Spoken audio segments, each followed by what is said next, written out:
Bonjour à tous. L'opposition appelle au report des élections. Et l'opposition, comme toujours, n'est pas unie. Cet appel, cette volonté de certains membres de l'opposition n'est pas consensuelle parce que le leader générationnel de la rébellion vient de lancer un appel disant que, appelant plutôt ses partisans aux élections, dans une vidéo, je ne sais pas si elle est récente ou bien c'est un montage, mais il était en train de se vanter de ce que il est des adhésions par milliers chaque jour et que pour adhérer à son groupe de génération de rebelles, voilà, il fallait juste avoir un numéro de téléphone qu'il fallait communiquer et qui permettrait de se faire enregistrer. Vous voyez, ça ne nous intéresse pas. C'est pas de ça qu'on a besoin. Pourquoi l'opposition veut reporter les élections? Il ne doit pas avoir de report d'élections. Les élections sont prévues pour le 31 octobre. Eh bien, le 31 octobre, tous les candidats retenus, par le Conseil constitutionnel iront aux élections. La population se mobilisera ce jour-là, ce 31 octobre, ce samedi, pour aller faire le choix. Il n'est pas question de reporter quoi que ce soit. L'opposition avec les GOR et le PDCI doit cesser de jouer avec notre intelligence. Le PDCI et les GOR doivent cesser de jouer avec notre vie. Pendant longtemps, nous leur avons envoyé des appels, notamment au FPI GOR, demandant de se réunifier, leur demandant de faire la paix pour sauver leur parti. Ils ont plutôt préféré continuer dans la haine interne, dans l'exclusion interne, jusqu'au dernier jour où ils ont choisi d'aller faire du faux pour contourner la loi, pour déposer la candidature de quelqu'un qui n'est même pas éligible parce qu'il est frappé par une condamnation, fût-elle politique, mais il est frappé, il est sous cette condamnation-là. Et Laurent Gbagbo, qui est le fondateur, Laurent Gbagbo que nous connaissons, celui-là qui a refusé tout de Houphouët-Boigny, qui n'a pas été corrompu, comme celui-là qui, oh Dieu, Semi Bizan, qui à cette époque, se déclarait opposant, mais lorsqu'il a eu un de ses parents décédé, il ne s'est pas empêché de récupérer l'argent qui était sur son compte, que le président Houphouët, en un malin, avait fait déposer sur son compte, et à partir duquel on l'a piégé, où il fallait maintenant aller parler du PDCI. Laurent Gbagbo a refusé. Et pour cela, il a changé de banque. Voici un homme, durant toute sa carrière, toute sa vie de combat pour la démocratie, pour le multipartisme, il a sacrifié tout le monde. Il a sacrifié même son père, ancien gendarme, qui était obligé de faire des petits boulots pour survivre. Et qui a dit à son père, c'est ça ou rien, parce que moi, je ne vais pas lâcher. Laurent Gbagbo n'a jamais manqué de respect à Houphouët-Boigny. Quand il parlait au président Houphouët-Boigny, il avait les bras croisés.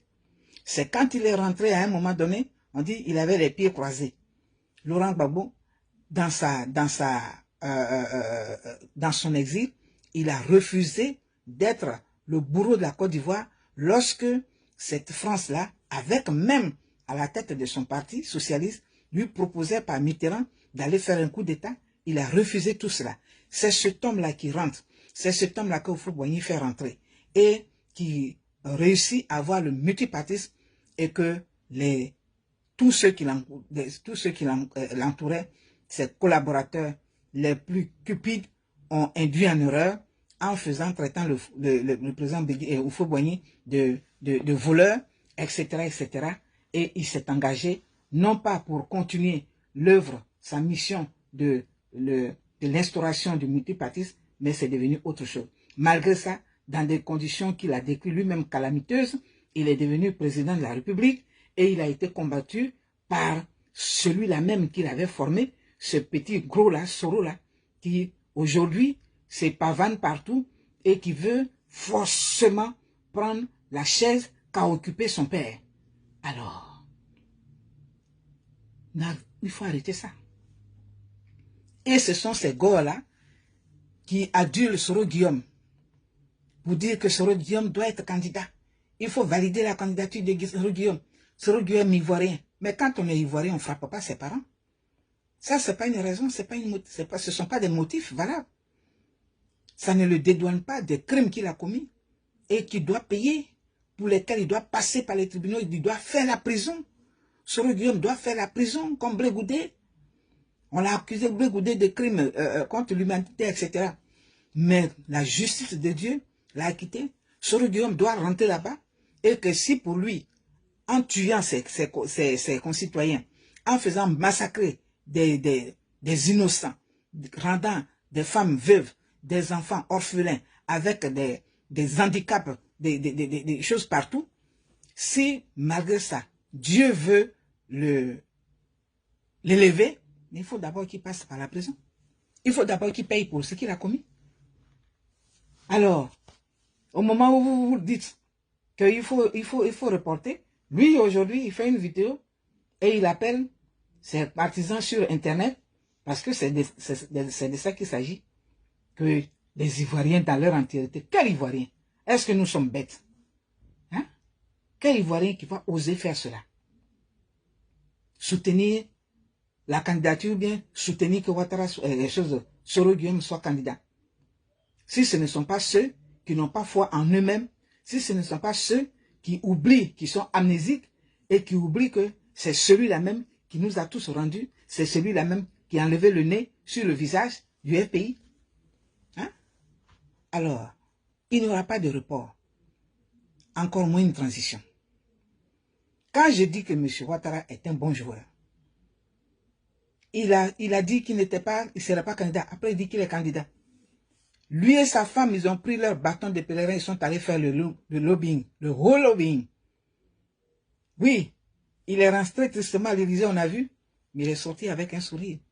Et il est venu et à la réunion des chefs d'État de la CEDEAO, il a dit, en parlant de la Côte d'Ivoire, en parlant des pays où il y aura des élections présidentielles, il dit la Côte d'Ivoire, nous aurons notre élection le 31 octobre. C'est ça. Chers frères et sœurs, ne soyons pas, voilà, ne nous confortons pas dans des choses qui ne sont pas réelles. Oui, on l'a désavoué, ceci, cela. Moi, je n'étais pas là-bas. Mais à se dire, et avec ce que je vois, je peux en déduire qu'il a été écouté. Et le lobbying a marché. C'est ça. Tout se fait par lobbying. Il faut avoir des soutiens. Il faut le faire. Ça a marché. Avec toutes les entreprises, tous les opérateurs économiques français, européens, américains, qui sont en train de se faire de l'argent en ce moment dans notre pays, qui ont investi de grosses sommes, vous pensez que on allait le désavouer?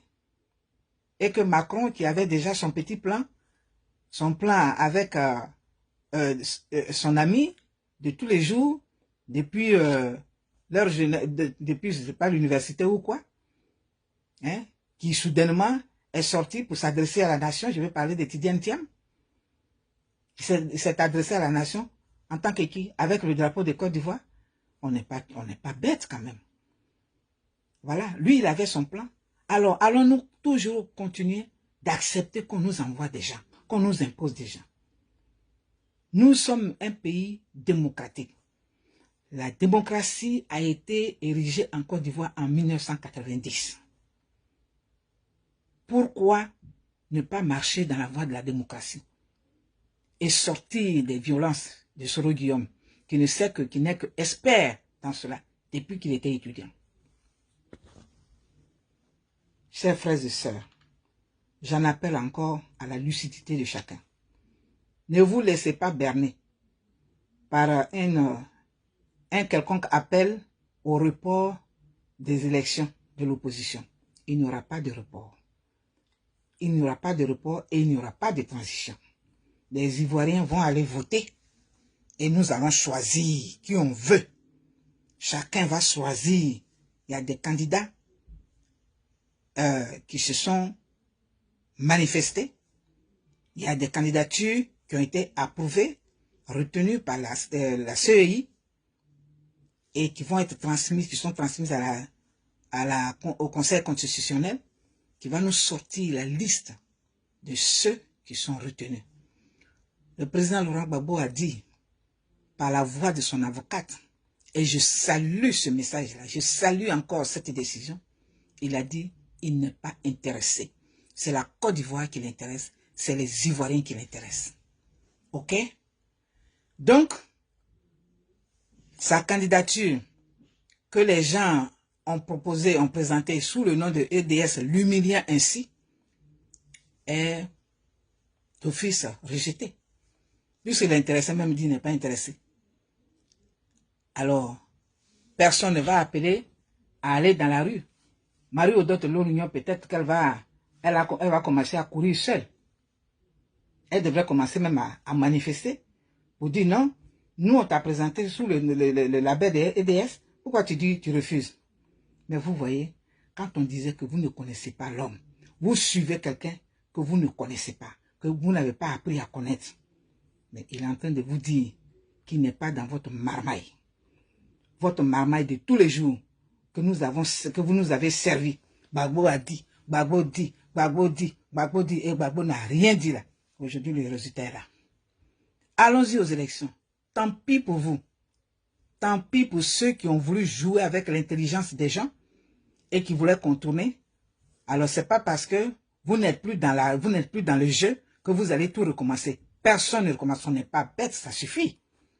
C'est pas parce que vous n'êtes plus dans le jeu, vous vous êtes fait écarter et qu'encore, c'est vous qui allez dire, on va reporter. Rien ne sera reporté.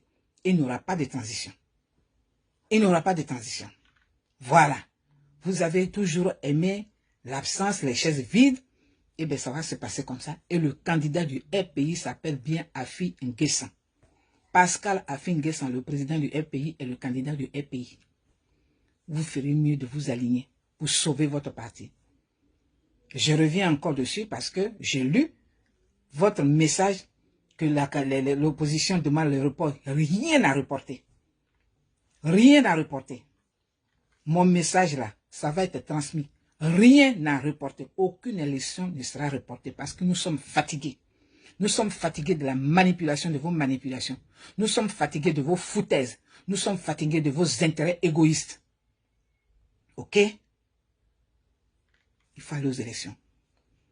Après les élections, même si le président Ouattara a été réélu, ce que nous lui demandons, c'est d'engager la Côte d'Ivoire dans la paix, de faire rentrer tous les prisonniers, de libérer les prisonniers politiques et les prisonniers militaires, de faire rentrer les exilés, de, comment on appelle, prendre des décisions, des décrets d'amnistie, non pas du rebelle Soro Guillaume, mais de tous les autres, de tous ceux qui, au nom d'une idéologie, se sont retrouvés en exil, qui ont tout perdu, de tous les estropiés, de toutes les victimes de la rébellion de Soro Guillaume. Il faut maintenant qu'il s'attelle à indemniser les gens, à trouver des solutions. Aujourd'hui, toutes les régions sont actives. Toutes les régions sont élevées. Toutes ces régions s'activent parce que le développement, Laurent Gbagbo disait dans l'un de ses discours, il dit le problème de la Côte d'Ivoire, c'est les routes. Mais celui qui est venu, il a saisi ça, ce message. Il a dit, bon, moi je vais commencer par les routes. Alors, si tu n'as pas de route pour aller chez toi, tu fais comment? Et c'est ce qu'il est en train de faire. Les gens sont contents à cause de ce développement. Moi, dans mon village à Guibérois, je voudrais qu'il y ait un château d'eau. Alors, arrêtons ça. Arrêtez de manipuler les gens. Vous refusez, vous êtes des démocrates, vous refusez de faire la démocratie, de faire la politique de façon démocratique. Mais nous aussi, nous sommes fatigués de courir pour vous. Aujourd'hui, on veut aller à l'apaisement. On veut aller au sérieux. Ok? C'est de ça qu'il s'agit. Je voudrais lancer un appel. Alors, avant de lancer mon appel à mon candidat, je vais finir par Soro Guillaume, qui dit que lui, il est en train de rassembler, il veut rassembler pour recréer l'entente, l'amour et faire le trait d'union entre les Ivoiriens. Soro Guillaume, tu n'es pas le trait d'union entre nous. Tu ne peux pas être le trait d'union parce que tu es un rebelle. C'est toi qui as massacré les Ivoiriens. C'est toi qui as affligé notre pays. C'est toi qui nous as meurtris. Tu n'as pas encore été jugé et tu n'as pas encore expliqué pourquoi tu n'as pas encore purgé cette peine-là pour la rébellion. Tu ne peux pas être le trait d'union. Ce serait même dans les plus mauvais rêves, hein, de te voir à la tête de cette nation. Ce serait vraiment le plus mauvais rêve. Peut-être encore une punition de Dieu, mais je ne pense pas. Parce que la Bible déclare, Dieu a dit, les rebelles seront supprimés. Il n'a pas dit les rebelles seront promus. Tu n'es pas fils prodige. Tu n'as pas dilapidé l'argent de tes parents. Tu as plutôt agressé, tu as plutôt meurtri ta nation. Tu as attaqué ton peuple. Voilà. Donc, et avec ça, tu t'es enrichi. Aujourd'hui, tu es en train de te pavaner ça et là. Aujourd'hui, on dit si demain tu es là, après demain tu es au Burkina, où tu as construit une résidence à coût de milliards, où toi tu as enlevé l'argent. Tu as hérité de quoi? Et c'est ça que vous les Ivoiriens, et surtout les Gors, vous qui devriez dire, on ne veut pas entendre parler de Soro Guillaume, c'est de lui que vous parlez, oui, on va s'accorder, et puis on va régler notre problème après. Il n'y a rien à régler après. Il n'y a rien à régler. On va régler tout en même temps. Le Conseil constitutionnel va établir tout. Et puis la justice, il est frappé par une condamnation de 20 ans pour détournement, pour choses, sans compter la rébellion qu'il doit payer. Voilà. Tant pis, s'il a des complices, ben c'est à lui de les citer. Mais pour nous, pour l'heure, c'est lui qui a dit, c'est moi, c'est moi. Il faut qu'il paye ça. Il faut qu'il réponde de cela. Ok? Il faut qu'il réponde de cela. Alors, ça suffit. La manipulation, ça suffit. Ça n'a que trop de durée. On ne peut pas continuer ainsi. Mon téléphone n'est pas fixe, c'est parce que je le tiens. Voilà. On ne peut pas continuer dans cette belligérance éternellement. Voilà. Le président Ouattara va aller à Bongouano pour une visite d'État. Je me suis informé pour savoir si mon candidat, celui que j'ai choisi parce qu'il était victime d'une injustice et surtout parce qu'il a un langage pour la Côte d'Ivoire et non pas un langage personnel, accusé de tout, c'est son langage-là d'apaisement, c'est ce lobbying de libération de ses camarades, tout ça, que les gens ne comprennent pas. C'est ça qui m'a mobilisé pour lui. Je souhaiterais, j'espère le voir à Bongouano. Voilà. Parce que lorsque je me suis renseigné, il m'a été dit oui, le président Ouattara va pour une visite d'État et que pour les visites d'État, on ne fait pas de visite d'État dans un État. Écoutez, ça, ce sont les explications des professionnels, des éminents juristes et tout et tout. Mais le peuple qui est là-bas, qui ne verra pas leur fils, qui ne verra pas leur président du conseil général, qui va leur expliquer que oui, visite là, il y a ça, il y a ça, il y a ça. C'est pour cela, je lui envoie ce message. Il faut qu'il soit là-bas. Même ne serait-ce que au titre de ressortissant de cette région. Il faut qu'il y soit. Oui, c'est très important. Il doit y être. Et cela va conforter ses partisans. Ça ne change rien. On dit l'humilité précède la gloire. Même si cette visite reflète une quelconque visite de campagne ou bien chose, mais ça ne veut rien dire. C'est sa présence qui sera importante. Son absence sera commentée et décriée. Et sera déplorable. Voilà. Parce qu'on a vu dans les préparations de cette visite, on a entendu, j'ai vu des reportages dans les journaux télévisés. C'est pas quelqu'un qui m'a reporté, c'est le journal officiel. Où les populations sont contents, où les chefs, même le représentant du chef est content. Tout le monde est content de recevoir le président de la République pour ce qu'il a fait et pour ce qu'il va faire. Il faut être là. Il ne faut pas être absent. Il faut être là. Comme ça, les populations qui seront mobilisées, demain, quand tu vas les appeler, ils viendront. Les gens vont faire la part des choses, ils verront ton humilité. C'est ça. Cela ne veut pas dire que quand il va aller parler du RHDP pour dire qu'il est candidat, que toi tu es déjà vaincu. Voilà. Les gens comprendront ta hauteur d'esprit. Les gens viendront, ils apprécieront le fait que tu sois là-bas en tant que fils de région. Au moins, ce ne serait-ce que ça. Ne prenez pas tout en politique. Hein?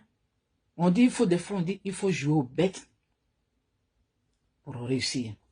Je ne connais pas l'âne, pourquoi ouais, je ne me rappelle pas. Mais des fois, il faut jouer à l'âne. Il faut jouer aux bêtes pour obtenir quelque chose. Donc, moi, je verrais mal le candidat du RPI, fils de la région du Moronou, qui est de surcroît le président du conseil général de la région. Je verrais mal son absence à cette visite. Il doit être là. Tu dois être dans la tribune officielle. On doit te voir. Oui, Pascal Affi-N'Guessan était là-bas en tant que fils de région pour recevoir le chef de l'État.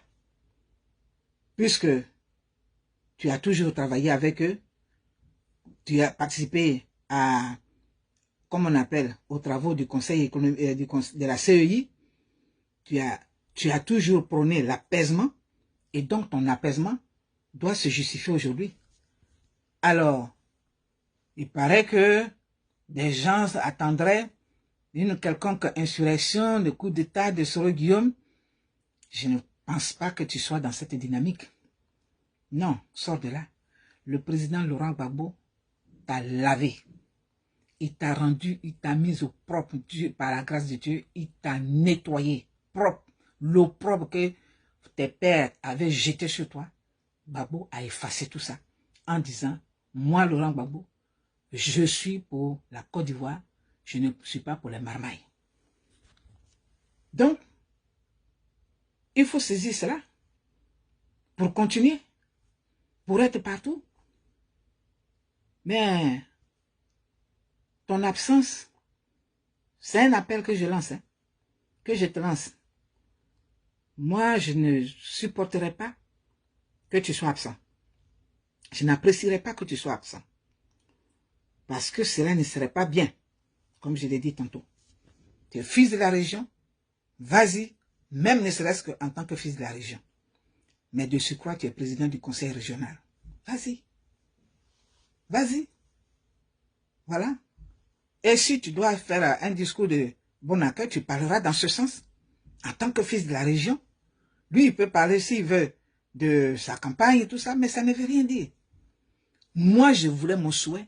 Je voudrais que demain, après ces élections, même si tu n'as pas gagné, M. Affi-N'Guessan, même si tu n'as pas gagné, mais que tu comptes parmi les personnalités qui vont diriger ce pays. Et c'est seulement à cette condition que tu peux présenter tes militants, tes frères, ceux qui sont avec toi, comme candidats dans les régions, soutenir leur candidature pour avoir quelques députés, repartir, comme tu l'avais dit. Tu l'avais suggéré au président Laurent Gbagbo lorsqu'il était bombardé. Tu as dit, président, nous tous on le sait, tu as dit, retirons-nous et nous allons-nous parce que ceux qui nous combattent là sont trop puissants, ils sont trop nombreux. Et tu as été giflé. Alors aujourd'hui, il ne faut pas rentrer dans leur jeu. Reste dans ta logique, cette logique qui consiste à aller diplomatiquement, démocratiquement, avec un dialogue pour que on puisse obtenir ce qu'on doit obtenir. Mais pas par la force. C'était là mon message à toi. Voilà. Et j'espère que ce message-là sera perçu. Ce message sera perçu. Et que tu ne seras pas absent. Voilà. Donc, cher Gore, vous avez perdu. C'est fini. C'est fini pour vous. Il n'y a plus rien à faire. On ne va pas recommencer.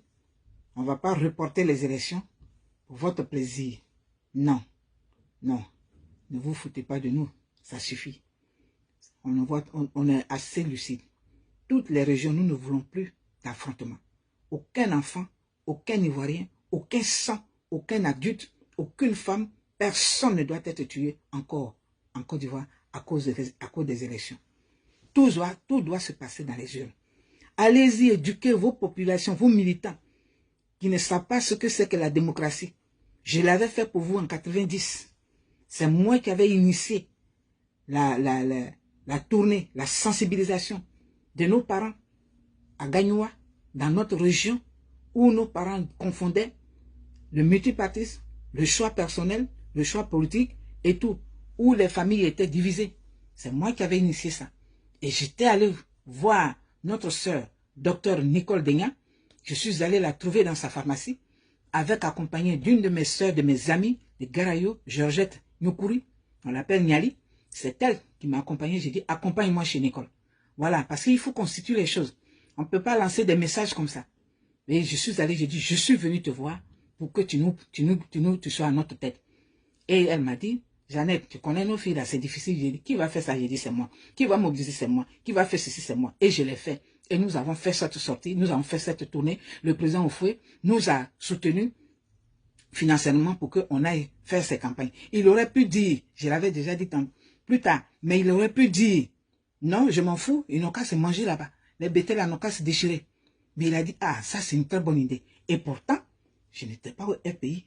J'étais toujours PDCI, toujours étant PDCI, mais j'ai trouvé que mes parents avaient besoin d'informations. Au Deux-Télo, l'Union n'a pas pensé à ça. Personne. Vous avez eu le multipartisme, ça dansait, mais allez informer les halogènes pour dire que voilà ce qu'il faut faire, voilà ce que ça signifie là. Vous avez manqué ça. Donc aujourd'hui, Laurent Gbagbo dit, votre marmaille de EDS, lui n'est pas dedans. Le candidat de EDS devrait être pour le professeur Armaounien, que vous avez berné, que vous avez convaincu pour rentrer dans votre combine. Lui aussi, le voilà, il est resté sur le carreau. Hein? Donc, il faut arrêter ça. Président Afi, dites à vos membres de parcours de faire maintenant des campagnes pour aller expliquer. Parce que j'ai parlé, ne serait-ce qu'à quelques personnes et à ma famille. Elles ont dit, ah, tanti, maintenant, ce n'est plus Afi, ce n'est plus les détours, on dit c'est EDS, Gbagbo et EDS. J'étais obligé de leur expliquer. J'ai dit, Gbagbo lui-même dit, EDS, ça ne l'intéresse pas. Et que c'est toi et moi qui l'intéresse. C'est nous qui l'intéressons, c'est nous. Il est intéressé par nous. Elle dit, ah, comment ça? Et j'ai dû leur expliquer. Si j'étais en Côte d'Ivoire, j'aurais fait cette tournée-là. J'aurais fait cette tournée pour expliquer pourquoi Laurent Gbagbo refuse d'être candidat sous le label EDS. Pourquoi le FPI est divisé. Pourquoi le FPI ne veut pas s'accorder. J'aurais fait cette tournée dans ma région, j'ai dit, dans ma région, pour expliquer cela. Parce que les gens manquent d'informations. On les manipule, on les sert de tout pour que demain, ce soit eux qui en profitent. Non. Donc c'est ce que j'avais fait hier, je l'ai fait aujourd'hui. Mais je peux toujours le faire d'où que je sois. Seulement la portée ne sera pas physique. Et bon, peut-être que les gens, parce que c'est pas tous qui ont Internet. Voilà. Moi, mon Internet ici, c'est compris dans les frais de mon téléphone et tout ça. Donc, je peux parler pendant des heures, je peux utiliser mon téléphone à tout moment. Mais eux, quand ils ont peut-être 30 minutes, 1 heure, il faut payer. Donc, la population a besoin d'informations. Il faut aller les informer. Ce que vous gagnerez, le président Afi, c'est de mettre vos militants, vos collaborateurs en mission d'information. Pour dire que le FPI est bel et bien présent, le RPI sera bien aux élections avec toi. Et que le président Gbagbo a dit qu'il veut le dialogue, il veut la paix. Donc, il ne veut pas se mouiller. Il faut aller leur expliquer ça. Et qu'il faudra voter. Hein? Et qu'il ne faudra pas, comme on appelle, marcher, accepter leur boycott. Parce que c'est le plan qu'ils vont faire. C'est la mission que les leaders Kwasila vont entreprendre. D'aller dire ne votez pas à Fing. Je n'ai jamais vu ça. Jamais. Jamais vu ça. Qu'un parti se combat lui-même au profit de son bourreau. Alors, voilà mon message. Pas d'élection, pas de report d'élection, s'il vous plaît. Pas de report d'élection, pas de transition. Les élections le 31 octobre 2020, point 4 traits. Allons à la compétition, allons choisir. Président Afi, en tant que fils de région, soyez présent à la visite du président Ouattara. Même si on dit visite d'État, tout ça là, nous on ne connaît pas la différence. On sait que le président Oufoué se déplaçait, il faisait des visites d'État aussi dans les régions, et les gens étaient en dit oui, mais c'était à l'époque de parti unique. Il faut aller en tant que fils de la région. Il faut être dedans. Il ne faut pas être absent. Je t'en supplie. Il ne faut pas être absent. Il faut y aller. Il ne faut pas compter sur Guillaume. Le coup d'État que Soro Guillaume est en train de préparer, ça ne passera pas. Parce qu'il est cerné. On l'a découvert, on sait. Il est sous haute surveillance. Il ne fera rien. Il ne peut même pas rentrer en Côte d'Ivoire. Parce que s'il ne rentre pas, il s'en va en prison. Alors, revenons tous sur terre et allons aux élections. Dieu t'a lavé. Toi, mon champion, Afinguessan. Dieu t'a lavé. Il t'a lavé, il t'a fait justice. Il ne faut pas terminer ça. Voilà. Il ne faut pas donner raison à ceux qui t'ont insulté hier et que Dieu a humilié aujourd'hui. Que Dieu bénisse la Côte d'Ivoire. Tous aux élections, le 31 octobre, pour choisir celui que nous voulons. Plus de belligérance, plus de report, pas de transition. Parce que ce n'est pas parce que tu n'es pas dedans qu'on va tout recommencer. Vous n'allez pas toujours vous servir de nous. On est fatigué avec ça. Nous voulons aller aux élections, nous voulons la paix, et c'est ce qui est important. Que Dieu nous bénisse, qu'il délivre la Côte d'Ivoire, qu'il bénisse la Côte d'Ivoire, qu'il restaure la Côte d'Ivoire, qu'il réunifie la Côte d'Ivoire, et que les Ivoiriens se retrouvent comme par le passé, au nom de Jésus. C'était moi. Merci, Jeanne Dick, depuis les États-Unis. À bientôt.